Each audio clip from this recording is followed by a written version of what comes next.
Good morning, y'all. No, it's still nighttime.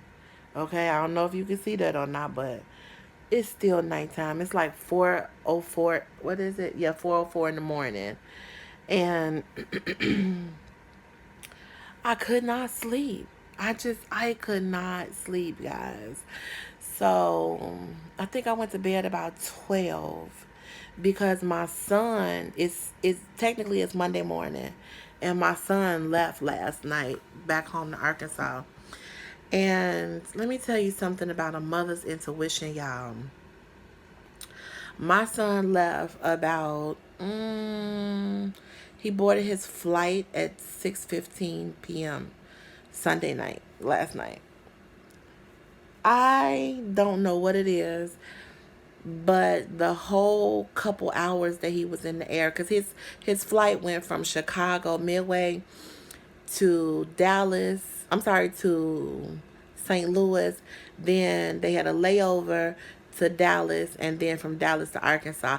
I don't know why they did that, but he booked that flight. But anyway, so it took him like 5 6 hours to get, like 5 hours to get home. So anyway, um, I don't know, that first 2 hours I was home and I just felt like, you know how you feel something but you don't want to acknowledge it, because with me, when I acknowledge things, they have a tendency to come true. I felt in my heart and my soul that my baby was not having a good flight, that it was turbulent. And I kid you not, I text him about 3 hours later and I'm like, is everything okay? And he texts me back like, this has been a horrible flight. So I'm like, what's wrong? And he was like, getting ready to land in Dallas. We'll call you soon.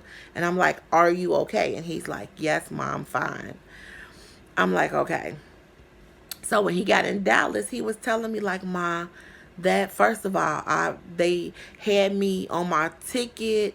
It says one flight number and gate number, but when I got to the gate, I noticed they was going to Albuquerque, Mexico, and I was like, wait a minute, this is not where I'm going. But so the lady was like, oh, you should be way across on the other side of the airport, and your flight is getting ready to leave. So the lady had to call to stop to tell him like, you got one more passenger coming. So he had to literally run across the entire airport to get to his correct flight. And the lady was like, yeah, I see. I don't know why that was. So he made it just in time. He said a lady was looking around, getting ready to close the door. And he made it just in time. So anyway, he said, Mama, that flight was so turbulent and shaky. Now, mind you, in Chicago, when I dropped him off, it was just beginning to rain a little bit. But we live in the south suburbs. Midway is south, in the south part of Chicago, okay, on the south side. Now, um, Midway Airport is like 20 minutes from downtown Chicago, the Loop. So in the northern suburbs, it was already snowing. And I have not watched the news all weekend, didn't know it was going to snow. So anyway, I haven't watched TV, period. Most of the weekend I've been laying around and kind of just chilling. You know what I'm saying? So long story short, he was just like, Ma, the flight was horrible. And I'm like, oh my God, I'm so sorry. But it's probably because going into St. Louis, it was snowing really heavy. So I don't know, but a mother's intuition ain't nothing nice, y'all. So anyway, he made it to Little Rock safe and sound, and they also drove from Little Rock to Pine Bluff. He made it home. I was asleep once he got to Little Rock. That's when I fell asleep. So I just woke up to a text message, an hour later, him saying, Mom, home, safe, good night, love you. So I was like, okay, cool. But I fell asleep praying. I did. I fell asleep praying. And I kept feeling something nudge me. Because, like, I was on my side and I was sleeping, praying. And I promise you, y'all, I kept feeling something like push my butt. And then I would kind of wake up and continue praying. It's so crazy, the stuff that happens to me. But I thank God for sending his angels um, for my son. I thank God for the Lord blessing him with, his grace and his mercy. And I thank God for the angels that are placed around all of us. Yeah. But another thing I wanted to tell y'all, what woke me up, I kept hearing this scratching sound, scratching sound.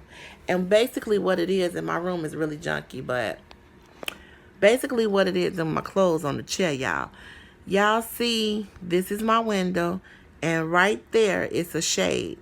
Well, the wind is blowing the shade, and it sounds like it's scratching. That woke me up because Deja's home, and she'll be home until this Saturday.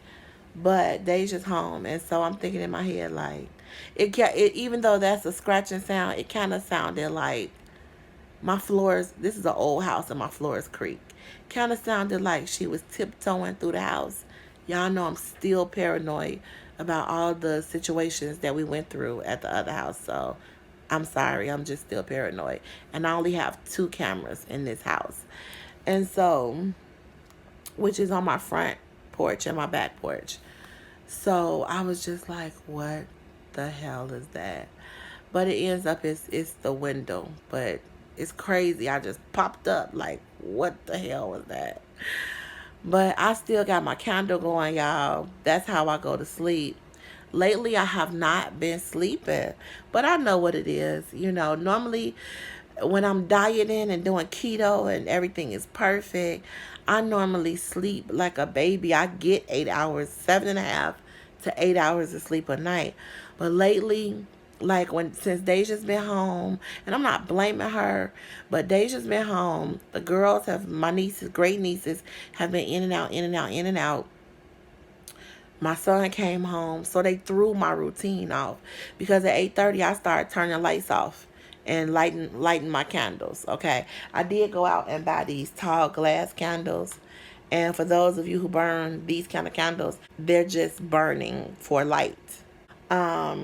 But anyway, I normally start turning my lights off and lighting my candles at about 8:30, and I turn the light down. I dim my phone about 9 o'clock, 9:30, and I'm normally off to sleep by 10:30, 11 o'clock, about 10:30. Lately, I've been going to bed at 1, 2 o'clock in the morning. So my sleep patterns are horrible. Also, I drink a lot of water at night. This is like my side table. Y'all see all this water I drink at night.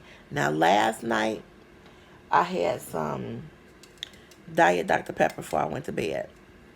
So I'm pretty sure that has a lot to do with me being woke too. So, but let me tell y'all, a mother's intuition ain't nothing nice.